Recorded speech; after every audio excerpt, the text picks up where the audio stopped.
वल्लभ श्री हरिवंश महाराज जी। महाराज जी, जो बदला नहीं जा सकता उसे स्वीकार कैसे किया जाए और उसमें ही खुश रहना कैसे क्या नहीं बदला जा सकता? महाराज जी, जैसे जो चाहते हैं कि बच्चों के साथ जैसे ऐसा नहीं होना चाहिए, लेकिन फिर भी हो रहा है, देख करके दुख हो रहा है। लेकिन विचार बदला जा सकता है ना। दुख और सुख को अनुभव करने वाला विचार है। उसी विचार को यदि हम भगवत प्राण कर दें तो भारी से भारी दुख में भी हम सुख का अनुभव करेंगे। माना प्रारब्ध नहीं बदला जा सकता, विचार तो बदला जा सकता है। क्यों? और सुख और दुख विचार में है। दुख नहीं बदला जा सकता प्रारब्ध भोग का, लेकिन विचार तो बदला जा सकता है। अगर विचार हमारा भगवान में है तो फिर हमें दुख कैसे हो सकता है? आनंद समुद्र भगवान है। विचार हमारा शरीर में है और क्रियाओं में है, तब तो चाहे कोई स्वस्थ शरीर भी हो तो भी उसे दुख भोगता। चिंता, शोक, ये नाना प्रकार की उद्विग्नताएं, भय, विषाद, ये हट नहीं सकता। देहाभिमानी कभी इनसे नहीं हट सकता। कोई भले कोरी बात कहे मैं सुखी हूं, लेकिन हमारा शास्त्र कहता है, हमारे ब्रह्म ऋषियों ने कहा है, जब तक चित्त को भगवदाकार नहीं किया जा सकता तब तक चिंता, शोक, भय, उद्विग्न, विषाद इनसे नहीं बचा जा सकता। तो हम विचार तो बदल सकते हैं ना अपने, और वो विचार बदलने के लिए विवेक चाहिए, और विवेक मिलता है सत्संग में। बिन सत्संग विवेक न हुई। तो सत्संग मिला, विवेक हमारा जागृत हो रहा है, नाम जप करें तो हम सब कुछ बदल सकते हैं। हमारा मनुष्य जीवन कोई पशु जीवन है। परिस्थितियां आती हैं, परिस्थितियों को हम सुख भाव में परिवर्तित कर सकते हैं। अगर हम भगवान से न जुड़े हों तो अभी दुख ही दुख है। हमें पाई वर्ष दुख नहीं, पाई भर दुख नहीं, एकदम मस्त एकदम। क्योंकि हमारे प्रीतम, हमारे प्यारे प्राणनाथ प्रभु, उनका स्मरण, उनसे चित्त का जुड़ना, तो ये नाशवान शरीर का जो दुख सुख मान अपमान है ये व्याप्ता नहीं है। अगर चित्त भगवान में नहीं है तो लाख उपाय कर लो, लाख रुपया जमा कर लो, लाखों उन्नति की सब डिग्रियां ले लो, कुछ शांति नहीं मिलने वाली।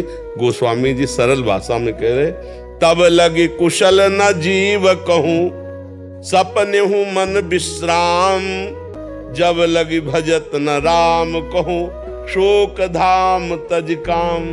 शोकों का खजाना कामना, जब तक कामनाओं का त्याग करके जीव भगवान का भजन नहीं करता, तब लगी कुशल न जीव को, सपने हूं मन विश्राम। स्वप्न में भी मन विश्राम को प्राप्त नहीं हो सकता। इसलिए आनंद की प्राप्ति, प्रसन्नता की प्राप्ति एकमात्र भगवान के नाम का चिंतन, रूप का चिंतन, लीला का चिंतन, गुणों का चिंतन, या समस्त चिंतनों को त्याग करके स्वरूप स्थिति, ज्ञान मार्ग, भक्ति मार्ग, योग मार्ग, यही स्थापित किए भगवान ने आनंद के लिए।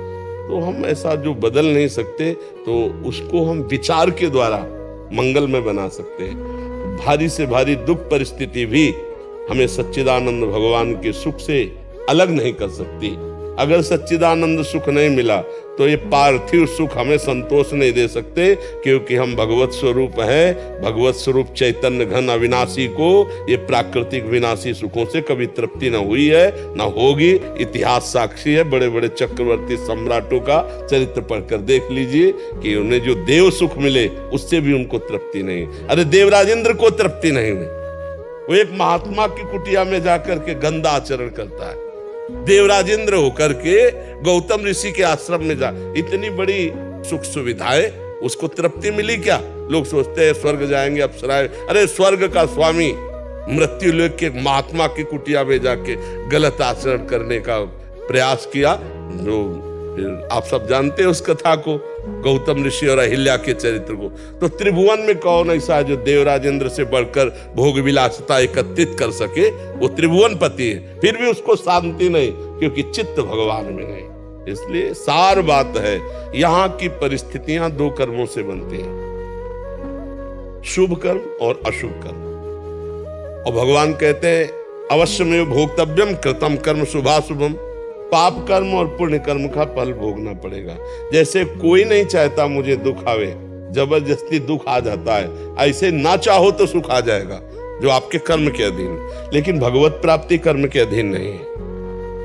भगवत प्राप्ति क्रियाओं से नहीं होती, वो हमारा स्वरूप है।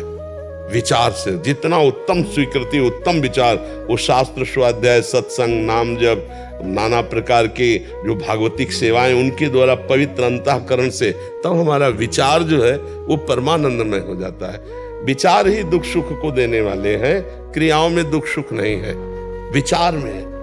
हम कई बार सुनाया, वर्षा हुई, किसान की खेती लहलाई, बड़ा प्रसन्न हुआ, उसको सुख मिला, और कुम्हार के पात्र रखे थे वो सब भींज करके बेकार हो गए, अब वो दुखी हो गया। एक ही क्रिया से एक सुखी हो रहा है और एक दुखी हो रहा है। दो ब्राह्मणों को एक भगत ने निमंत्रण दिया, दोनों खा के लौट रहे थे, एक का मुंह बहुत उदास था, एक का प्रसन्न था। पूछा, भाई आप उदास क्यों हैं और आप प्रसन्न क्यों हैं? बोले, आज तो भोजन का भी जुगाड़ नहीं था, भगवान ने भोजन भी करा दिया और 11 रुपया दक्षिणा भी दी जजमान ने, इसलिए हम खुश हैं। बोले, तुम नाराज क्यों?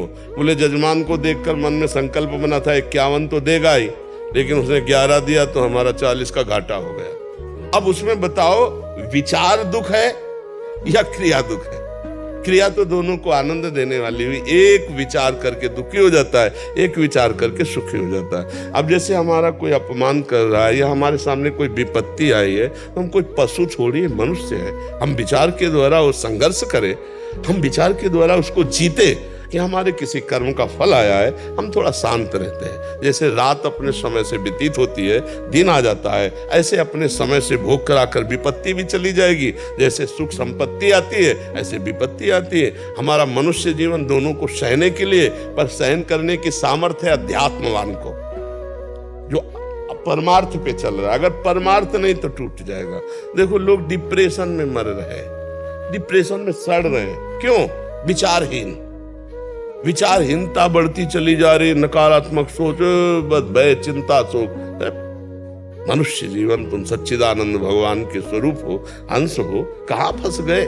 इसलिए उठो, सत्संग सुनो, नाम जप करो, शास्त्र स्वाध्याय करो, परोपकार करो। अभी देखो, सकारात्मक विचार आनंद प्रदान करने लगेंगे, नकारात्मक विचार ही दुख देते हैं। आप विचार करके बताओ, अगर आपका विचार सही है तो आप आनंदित हो, विचार नहीं तो आप सब कुछ होने पर भी निगेटिव सोच आपको जलाती रहेगी। पाप कर्म करने वाला कभी भय रहित नहीं होता, शोक रहित नहीं होता, विषाद रहित नहीं होता, अपने आप मन उसको दंड देता रहता है। और जो सत्कर्म भगवत चिंतन करने वाला है, हर परिस्थिति में, जो विषाद लायक परिस्थिति, उसमें भी उसको विषाद नहीं होता, आनंद होता है। मृत्यु भी उसके लिए महोत्सव हो जाती है, जिसका चित्त भगवान से जुड़ा हुआ है, शरीर राग नष्ट हो चुका है। तो ऐसा समझ रहे हैं आप? राकेश जी, प्रयागराज से। राधे राधे। राधे राधे महाराज जी। महाराज जी, प्रभु के चरणों में मन लगाने में कठिन लगता है, चित्त एकाग्र नहीं हो पाता है। कठिन इसलिए लगता है कि हमको संसार प्रिय लगता है, प्रभु अपने नहीं लगते, पराये लगते हैं। पराये का चिंतन कठिन होता है ना, और जबकि प्रभु अपने है, अपनी आत्मा है, हम भूल से शरीर और शरीर संबंधियों के राग में फंस गए। प्रभु का चिंतन तो तब बने ना, जब जननी जनक बंधु सुत दारा, तनु धन धाम सुहृद परिवारा, सबकी ममता त्याग बटोरी, मम पद मनहि बांधि बर डोरी।